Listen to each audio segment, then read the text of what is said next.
انتهت دلوقتي مباراة المنتخب المصري ومنتخب تنزانيا بفوز المنتخب المصري 2-0 بهدفين تريزيجيه ومحمد صلاح في آخر احتكاك دولي قبل بطولة كأس الأمم الأفريقية في كوت ديفوار.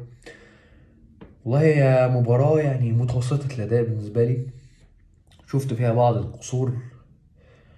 يعني ما أقدرش أحكم على اللعيبة أقول اللاعب ده النهاردة كان وحش وده كان حلو، بس أنا شفت فيها مشاكل في فكرة توليفة خط النص. طبعا احنا زي ما احنا عارفين اي مدرب دلوقتي خلاص كل المدربين الاجانب مركز رقم 10 اتلغى خلاص، مفيش لاعب بيلعب رقم 10، هو بيلعب لاعب رقم 6 و2 رقم 8 او ديفندر و2 نص ملعب يعني العاديين.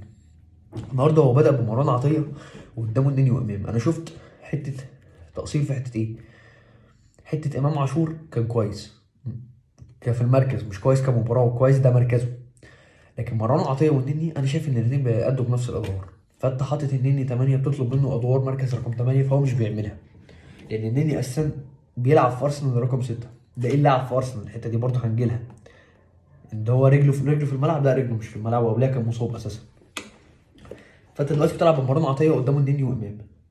النني بيأدي اداء لاعب رقم 6 في مركز رقم 8، فدي غلط. طريقه تحضيره للعب تحضير كويس، لكن احنا ككرييتيف مفيش اي باصه، مفيش اي باصه هتطلع كويسه اللي هي تقول مثلا واو اتلعبت. لو مثلا كان بيرميها قبل كده عبد الله السعيد ابو تريكه، يبقى معشور دلوقتي ممكن يعملها لك، صلاح ممكن يعملها لك، لا. فانت لو هتلاعب النني يبقى النني يلعب ستة وتلعب بإمام وزيزو، تمام. او لو انت عايز بقى تلعب محمود حماده ده طبعا يعني مش اساسي لو انت بتضيع وقت، يعني فاهم، نص الشوط التاني كده.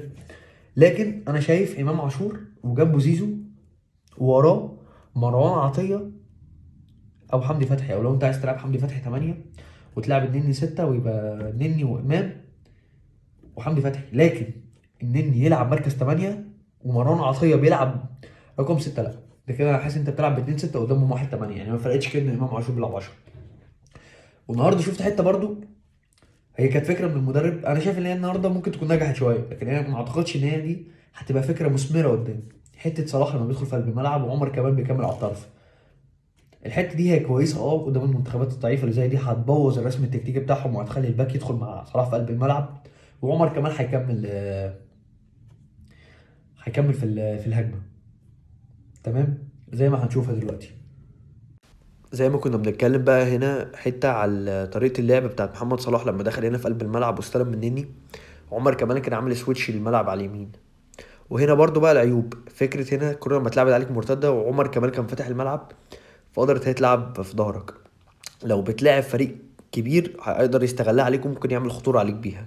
زائد بقى في جزئيه تانية انا عايز اتكلم عليها، حته محمد صبحي. النهارده انا ما كنتش افضل البدايه بمحمد صبحي.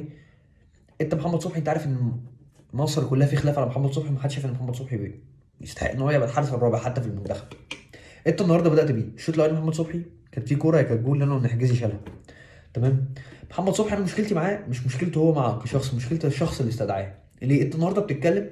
انت عندك يعني هو انت لو هتتكلم بقى الاربع حراس عامه اللي موجودين، عندك احمد الشناوي ومحمد الشناوي ما فيش اختلاف عليهم. بعد كده عندك ابو جبل، ابو جبل بيلعب في البنك الاهلي، البنك الاهلي من اخر ثلاثه في الدوري. تلعب بمحمد صبحي كان موقوف بقاله كام شهر، وقبل ما كان موقوف كان بيلعب مكانه عواد. طب انت كان الافضل تاخد مين؟ تاخد عواد؟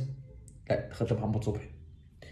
حته ايه؟ حته خبره؟ لا والله ده عواد اكبر منه اساسا. حته هو كان معاك في كاس الامم الافريقيه مع كيروش في كاس الامم الافريقيه اللي قبليها، والله هو ما لعبش اساسا، هو لعب بس كام دقيقه كده بدل ابو جبل. فانا شفت محمد صبحي اساسا من البدايه. وسيبك بقى فكره انت واخد اربع حراس مرمى، ليه اربع حراس مرمى؟ هتلعب بواحد وواحد على الدكه وهتستبعد اتنين. انت كنت ممكن مثلا خدت لاعب زي اكرم توفيق.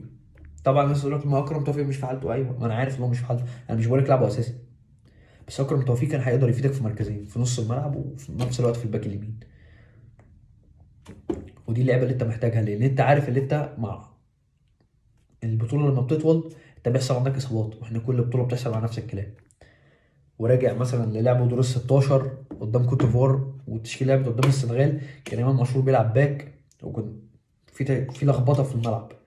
فانت لازم يبقى عندك اللعيبه اللي هي بتلعب في مركزين. انت ما وفقتش في دي، تمام.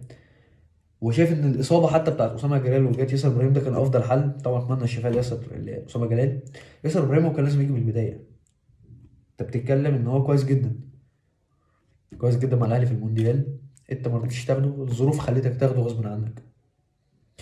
فانا مش هعقب على الاختيارات واقول لا انت غلط وانت مش عارف ايه وانت مدرب، لا احنا دلوقتي كلنا ورا المنتخب لحد بعد كاس الامم الافريقيه ان شاء الله باذن الله نقدر نحقق اللقب. وبعد كده بقى يبقى في تقييم للاداء اللي انت عملته في البطوله. كل واحد، كل مدرب ليه افكاره وليه لعيبته اللي هو شايف اللي هي هتنفذ اللعب ده. بعد البطوله، بعد انتهاء البطوله، تقدر تقول والله الراجل ده كان صح في الحته دي والراجل ده كان غلط في الحته دي. لكن حاليا كلنا ورا المنتخب، كلنا ورا اي 11 لاعب بيلعبوا، وان شاء الله باذن الله نقدر نجيب البطوله الثامنه الغايبه عننا بعد نهائيين السنغال والكاميرون. وباذن الله كل التوفيق لمنتخب مصر.